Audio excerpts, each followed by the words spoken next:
Since it's popular these days for Nasdaq CEOs to fire their software developers and replace them with AI, I figured AINIRO, we need some similar initiatives to get rid of these pesky software developers. Since I'm the only software developer in the company, well, there is Barnabas too, but I'm like the Hyperlambda guy. I asked myself, how can I fire myself, right? And I realized that, you know, all I really need is for the ability to have generative AI become capable of generating semantically correct Hyperlambda. So that's basically what I did. So here I have my test cloudlet, and going to show you how I can fire myself by going to create HyperIDE, creating a new module. That's basically just a folder, demo module, probably a good name. Let's create a file inside of it. Get catfact.hl. And I'm just going to close this, leave everything as is, and then I'm going to write into this prompt, generate Hyperlambda HTTP endpoint that invokes catfact API and returns the result. Let's see what it figures out now. Plain natural language English. Let's see what it returns. And there we go. I guess we can remove the type and the length and these guys, right? We don't really care about them. We just want to have the cat fact, right? Largest breed of cat is a ragdoll with males, blah, blah, blah. Okay, so now we're like done. However, we do need an arguments collection and a type public here, at which point when I've done that, then we also need a file level comment. I can create one by clicking Alt Q and write one into here. Use this function to generate a new cat fact. Okay, save it, go to manage, go to machine learning. Let's create a new type here now. Call it cat fact. Turn it into an AI agent. Click add function and write, and why didn't that work? So let's go back to HyperIDE. Modules, what did I call this guy? Demo module, get cat facts. Okay, so for some reasons it seems to be adding type twice. Let's remove the second type, go back here and create our cat fact API guy, AI agent, add function, cat,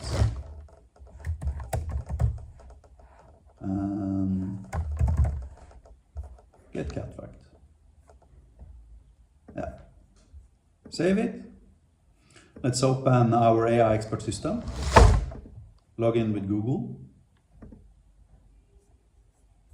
Choose our type. Give me a fact about cats. So what I just did now, I created an HTTP API endpoint wrapper for them to take that API wrapper and putting it inside of my AI chatbot. And crucially, I want to emphasize, I didn't code. I didn't create any code here. I just used natural language and had the Hyperlambda generator generate correct Hyperlambda for me.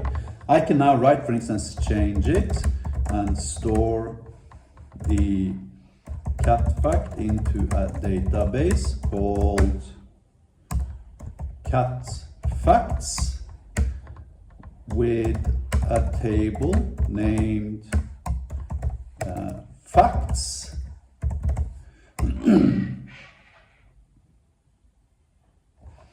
and a column named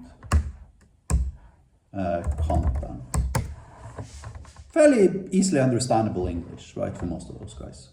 You see, a CEO is by the very definition of the term the least productive employee your company actually has, because his job is not to actually deliver work, is to orchestrate, manage, and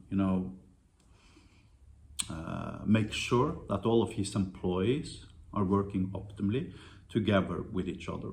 By implementing a Hyperlambda generator, I have effectively started on the process of completely eliminating the requirement for having me coding, creating and implementing your solution. And this is one of the things I spend the most time on today at AINIRO. And the purpose and the long-term goal, and when I say long-term, we're talking about 1 to 2 months down the road, is to have people who only have like, little bit of knowledge about maybe HTTP and maybe SQL and relational databases and stuff like that, become capable of actually creating code 100% autonomously, similarly to how cursor works and vibe coding and all that beautiful stuff. But the primary difference being, Magic is a pure backend API framework, implying you can only build backend API code, which just so happens to be the only thing you need when you're creating AI agents.